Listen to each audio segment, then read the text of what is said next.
Joining us now, though, Congressman, Republican 7th District of Virginia, Dave Brat. Congressman, good to have you. Hey, great to be on, John. Thank you much. I enjoyed your breakfast on Friday. Chris Saxman and I there, broadcasting live at the Marriott. Tell our audience a little bit about it, Steve Scalise, how things go. Yeah, well, we had a record turnout. I think something near 700 people showed up, and Steve Scalise, the majority whip, came and just went down, the entire Republican agenda, went into detail on the tax cuts and what they're doing across the country and all the good news we have there. Then went into his personal story and just covered all of the progress we've been making that's not always covered, right, from all the decisions that Gorsuch has been in on protecting the Constitution, et cetera. And so it was just a great breakfast. And then it's just great being in the middle of all the friends from all the counties. I always took off all 10 counties, and we had tables from all 10 counties with us. And so it's just a great, positive event. Just loved it. Well, I'm so glad. And I was there, of course, live at the Marriott. We appreciate the invitation, Dave, giving us that level of access. You're giving us more access, by the way, at your breakfast than we're getting at the 6th District Convention because they've banned us to the rafters. So thank you for letting us right there. You guys are always great. You pump up the people that come in. It adds a whole another element of excitement, and it makes it fun. We appreciate that. But look, 700 people, that's the biggest turnout you've ever had. I mean, this annual thing is really growing, isn't it? Yeah. No, I mean, it just grows and grows and grows. So we're picking up volunteers all over the place. We got momentum going, and the more the evidence comes in at the local level, that's what people don't realize is if people start voting Democrat, they're already starting to see some of the lack of policy experience by some of the folks at the local levels and at the state levels, and they're not really liking it. And so that's what's fun about getting everybody together at the local level. You start hearing some of the unanticipated stuff, and it just makes you think. If you go across, you look at well-run, well-governed Republican counties, cities, and contrast it with the Democrat-run counties and cities. And it's just amazing the difference you see, and you can just tick them off, right? San Francisco, Chicago, New York, L.A., et cetera. And the states that are belly up and the states where people are leaving are Democrat, and they're coming to Republican states and localities. And then we hope, though, that they see that the policy is what matters, and they don't start voting for Democrat policy. Well, if the Democrats get in, they've promised they're going to do three things. They're going to repeal the Trump tax cuts or attempt to do that. They're going to then raise taxes after they do that. And then they're going to impeach the president in 90 days, regardless of if there's evidence or not, just because that's what they're raising funds on. And they're going to have to do it, which then puts all of the economic progress we've made in a tailspin. I think it'll be a crazy thing to do. Let's go to the Dave Brat campaign. A lot of people saying that you're vulnerable in the 7th because of redistricting, that we're losing Hanover. You've lost Hanover, which changes the demographic makeup, Congressman, of your district. How do you respond to that, and what is your pathway to winning a third term in November 2008? Yeah, I don't think so. I lost Hanover in the last election, too, and I won by 14 points. And so it was great having Hanover, and people don't realize, right, the press never writes about the crony corruption at the local and state level on redistricting, right? I mean, it's a little ironic that I lose the county where I taught kids for 20 years, right? I mean, that was my total base of support and friendship, and they take that away from you. And so how does that happen? Well, so people can go do a little homework on that. But it's still good. I won the last race without Hanover by 14 points. And so the race is just to do the exact same thing we've been doing. We just got to get out.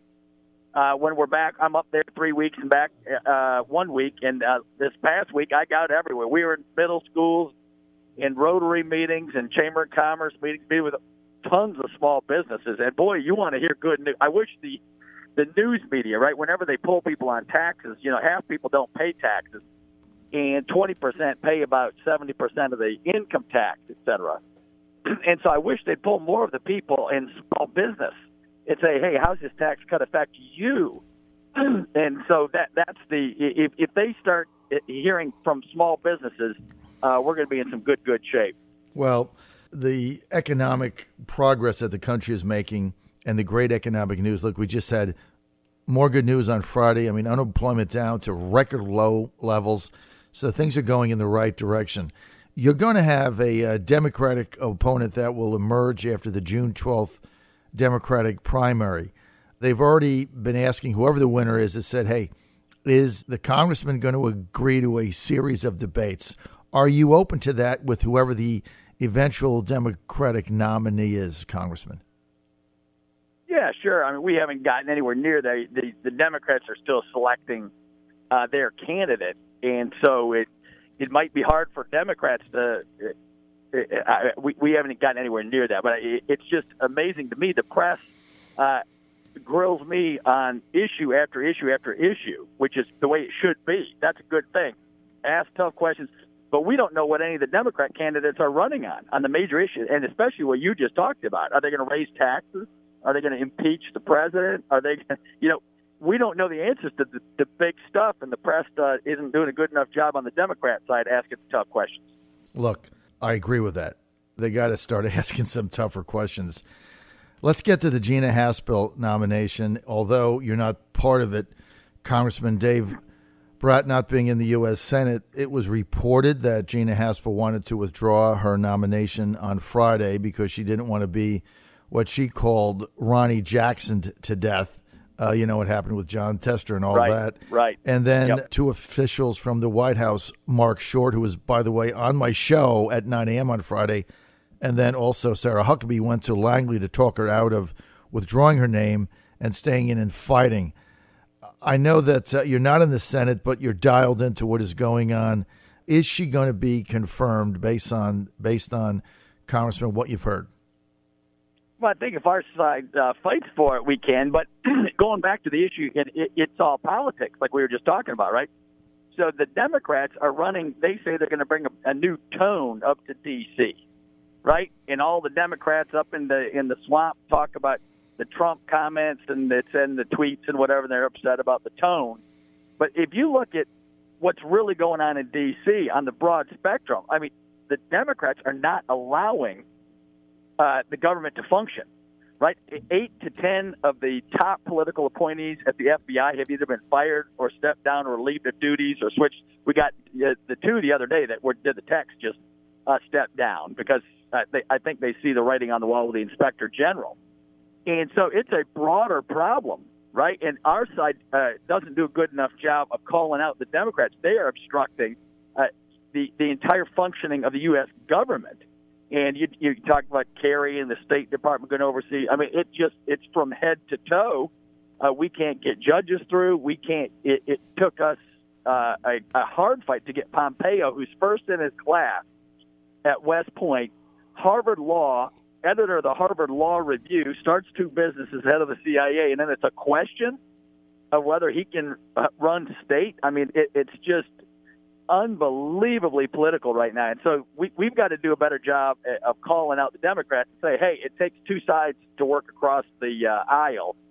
And most of us get along personally up there, right? And so, but it's a matter of it's what gets out in the news media, and that's where it's hard on the Republican side. The left owns most of the media.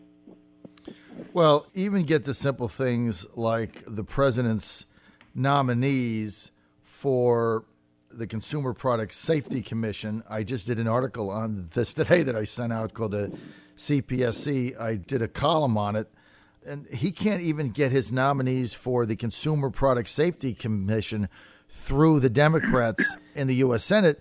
And all these nominees do is basically they're a check on China's dumping and cheating, and they can't even get through, right? So the Democrats are blocking everything. They don't even care if it's detrimental to the United States. They just hate this president to such a degree they'll do anything to stop him, even if it's hurting the United States. I mean, why wouldn't you be confirming Consumer Product Safety Commission representatives? Well, and that's the thing, right? The average person doesn't follow all the inner workings of government. But what you're saying is right. They're blocking everything, not over qualifications. It's just pure politics. They're stopping the entire executive from running, the entire executive branch. and with all these appointment blocks. And that is serious business, right? We haven't been here. And so people are saying, well, you got to work together, you got to cooperate, you got to whatever. But the press has never laid out this case, right, of comparing how many folks have been hired in all the various agencies and judges or whatever against prior administrations. And that needs to get done yesterday, because this affects the way we govern in the future. If this becomes the precedent, right, that the opposition party shuts down government, then you don't have a functioning government. And that really is a constitutional crisis. Article 1 and Article 2 are button heads. Unbelievable. All right, I want to finish with this. Some in leadership in the House of Representatives has said that maybe before the midterms, the Congress will move on extending the personal tax cuts for people that technically are set to expire in a 7-year period and make them permanent, as they've made the corporate tax cut permanent from 35% to 21%. Is there any stomach for that in the House, and is that something that you particularly favor or not?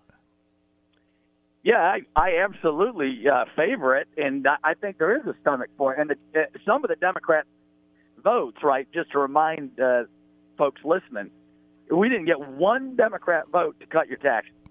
I mean, that is pretty extraordinary. Not one vote to give you your money back and to get business moving. So that shows you politics. And so some of the objection from the Democrats was clever and political. They said, well, the corporate's permanent and the individual tax rate reductions are not permanent. They're only 8 years or so. And so you've got to make those permanent. Then we'll vote yes. And so this we're going to call their bluff. And I think it's a good move.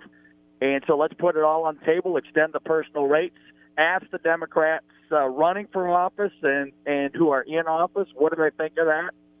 And, I mean, it's a total winner, right? I mean, who's going to vote to increase the size of the swamp over giving you your money back? And that, at the end of the day, that's the election, right? Do people want more of the swamp, more D.C., more power in the federal government? That's the Democrat position. Or do you want to bring the money back home for business and our local leaders to run things down at this level where you can see them and see what's going on with your money?